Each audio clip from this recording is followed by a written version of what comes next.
is Heidi. And my name is McKenna. And we're going to teach you the waterfall breath. First you breathe in, then you breathe out fast, then you slow down just like a waterfall. Alright, let's do it 3 times together.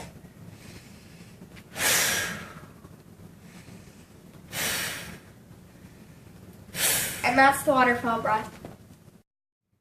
What breathing means to me is really it's to calm me down, and all the breaths that I've got taught, and it helps me release anger, or it helps me release upset, or it just is really fun to do.